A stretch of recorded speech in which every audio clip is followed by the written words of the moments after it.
Hello and welcome to our new show, Poetry with Dilly. In a minute we'll be giving our spoiler-free review of the Hitchhiker's Guide to the Galaxy and we'll be answering the question, should you read it? But first, a piece of exotic Vogon poetry. Oh, Freddle's grunt bug. So, your best friend tells you he's not from this planet, and afterwards your planet is destroyed, but he takes you on a journey to the universe. And there he gives you a book that says, don't panic. It's called The Hitchhiker's Guide to the Galaxy. Well, have fun with that. Language plays a very important role in this book, mostly in its narrative voice and plot. We see one of the book's main plot points entirely on language, and we also see that words are being used as weapons on more than one occasion, coupled with a sub-theme of philosophy that mostly tries to get the reader to ask the right questions, and we can see that this book certainly has a way with words. The book plays into the incapability of humans to accept the coincidences in life as they are. And the book applies logic throughout the book itself. I will give you one of the examples I found in the book. It regards the babelfish. It's a fish that can translate any language into your own, so you can understand any being in the universe. Now, it is such a bizarrely improbable coincidence that anything so mind-bogglingly useful could have evolved purely by chance, that some thinkers have chosen to see it as a final and clinching proof of the non-existence of God. The argument goes something like this. I refuse to prove that I exist, says God. For proof denies faith, and without faith I am nothing. But, says man, the babelfish is a dead giveaway, isn't it? It could not have evolved by chance. It proves you exist, and so therefore by your own arguments you don't. Oh dear, says God, I hadn't thought of that, and promptly vanishes in a puff of logic. So, Arjen, having read it 4 times, could you say that you like it? Oh yes, I can say I like it. Look man, I love puns.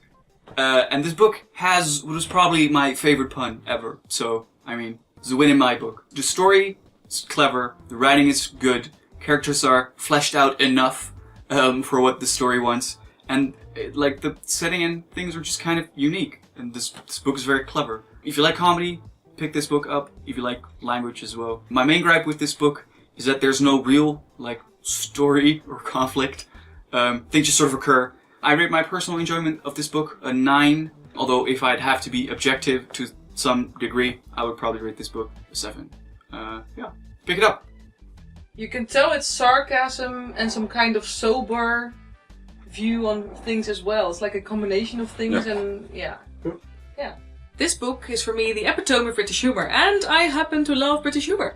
It's lighthearted, it's full of puns, it's very comical. I love how the book plays with the concept of what we think is true and then flips it around in a split second. According to the book, we are only the 3rd smartest species on this earth. If you want to find out which the 2nd and the 1st are, you have to read the book. I would rate this book a 9 out of 10, and I would recommend it to everyone who loves silliness and laughter.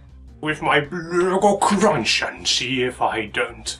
This book is full of clever quips, and I can see why the immense charm of it has conquered the hearts of so many. I wasn't one of them, though. I mean, I had a pretty decent time, but it didn't really grab me. Maybe it's because my reading of it was very fragmented over a few weeks, or maybe it's because I've gotten used to very depressing books, and this was just a little too lighthearted for my taste. Go away.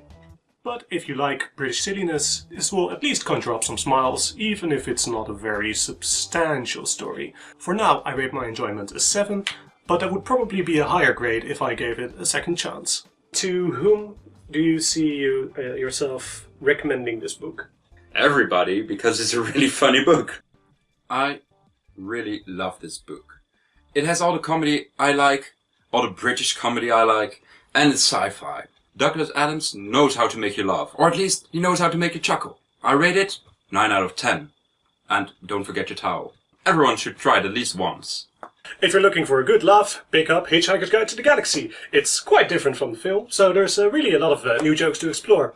And if you're looking for another good place to have a good laugh, it's right here at Bookie Bookie, so hit that subscribe button. Next month we'll be talking about Animal Farm, and before that we'll be talking about this book in a podcast. If you want to vote for the book that comes after that, you can go to Facebook and you can like it and vote and interact and have all the fun. But for now, so long and thanks for all the watching. Thank you, see you next time. Thanks.